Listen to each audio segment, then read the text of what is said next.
Hello again, I'm Tripp Rogers, and this is Tripp's Take. Boy, got a lot to talk about this week. Well, unfortunately, I was one of those affected by Hurricane Helene. And when I woke up on Friday morning, we had no power at the house. And this is the first time that I had really experienced something like this since I moved down to Savannah 6 years ago. And well, I wasn't the only one. The power was off in just about 80 to 85% of Savannah. That's how bad the power outage was. And they said originally when they finally, they got kind of a basis, they kind of knew what was going on. They said it would be Tuesday night at 10 p.m. But one of the problems was in this area that we're in, we had a couple of big trees come down. And they also had an issue with snapped power lines and snapped poles. So I was thinking, boy, and the other part of this was where I work is about 10 miles away. And while we had a generator, it was not a whole home generator. It just powered our computer systems and our studio. So there was no air conditioning. And boy, was it hot. And I think, I don't want to sit here and I wasn't trying to whine and complain on Facebook, as some people were. And people were just jumping down the throats of Georgia Power. And I felt that wasn't fair either because, this was something that they didn't expect. And the storm took a different track. It was much stronger than they anticipated. And the center of the storm went to the right, east, more than they thought it would. And it zapped our power out and it took our lines down. It did a lot of damage in Augusta. I didn't expect to have that. And it did so much. I mean, you saw the pictures coming from North Carolina, Asheville, North Carolina. A lot of flooding and stuff. And we didn't have a lot of flooding. I think that was a good thing. But again, we had the power issues. And I got to tell you, I'm going to use this analogy, and I'm not trying to be flip or anything, but the power came back on Tuesday night at 5:30. How did I know the power came on? Well, I got a notification that our front door lock had been reconnected with Wi-Fi. That was A. And then B, I saw the garage door notification that it went up. So I knew we had power because our garage door is one of those heavy ones, and we don't want to try and lift it unless we really have to. So I knew that was not happening. So that's how I knew power was back onto the house. But I felt like Tom Hanks, and if you remember in the movie Castaway, he is on an island for about 3 years or so. And he gets brought back to his home in Memphis. They have a big party for him in a hotel, and he's laying on the floor. He's not sleeping in bed. He's sleeping on the floor because he's used to sleeping with, no creature comforts. And he's sitting there turning the light on and off because he could, because he was back in civilization. And I kind of felt that way too. But the thing that really struck me was, it got dark at around 7 o'clock, and I really didn't want to do anything. I didn't want to watch football. I didn't want to watch TV. I mean, I could do it on my iPad if I wanted to, but I didn't need to. I didn't want to. And it's funny how this just kind of zaps it out of you. And creature comforts. I ended up going out every day for a cup of coffee for myself and my fiance. That was the morning trip. I had to go to the radio station because I had to put in the weather forecast, and then I would go get us some coffee.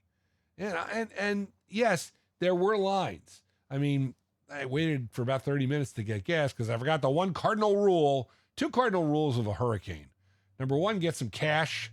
And number two, well, three cardinal rules. Get some cash, gas up your cars, and number three, have a portable charger or a car charger for your phone. Well, I had that. That wasn't the problem. I didn't get gas for the hurricane, and I needed it, so I had to wait online for about a half hour on Friday, and that was again my own fault. So, and I was berated by my daughter and a friend of mine who just said, hello, moron. And I was like, yeah, I know. It's not like you haven't been through this before. That is right. I was through it. But, and you appreciate, I will say one thing, again, it's so quiet and it's dark. I was using the flashlight on my phone, to get around sometimes. But, it was an experience I don't necessarily want to have happen again. But again, I'm not going to complain about it. Yes, we had some food that was spoiled and we had to throw out. But listen, we got our power back and, I'm happy about it. There are some people who still don't have it. And ironically, in my neighborhood, there's a section that's not even, I want to say, a mile away from me that still is without power. But again, part of the problem is they snapped a lot of phone lines, or excuse me, a lot of poles, and they've got to go and replace those poles, and that's part of the problem. So, I mean, think some good thoughts. And again, the hurricane did a lot of damage. Augusta, there have been some pictures of Augusta National took a hit, and again, Asheville, North Carolina, you've seen the pictures, just unbelievable. So let's move on. This week is the start of the postseason in baseball. Always loved the postseason. And, I love the fact they're playing afternoon baseball games. That's great. But here's the thing with Major League. They're going to put the best teams or the teams that they think are going to be the best draw on at night. So the games that are on during the day normally, I mean, remember last year Tampa Bay couldn't even draw 20,000 to a game? That was bad, whereas Minnesota packed the place. Well, again, the early games this week were the American League Series because it involved Kansas City, Baltimore, Houston. Well, Houston's a draw. I don't want to dismiss Houston, but Houston's a draw, and Detroit, and I mean they had the National League games at night because they thought they would be more entertaining. But I love afternoon baseball, but it's few and far between. You don't have this, and you've lost you've lost fans. I mean, we do get some late afternoon baseball with the championship series because the games start at 4 in the afternoon. And again, in the division series too, you're going to have them with 2 games. But, again, they've lost a generation of fans, baseball. And nobody cares. That's part of the problem.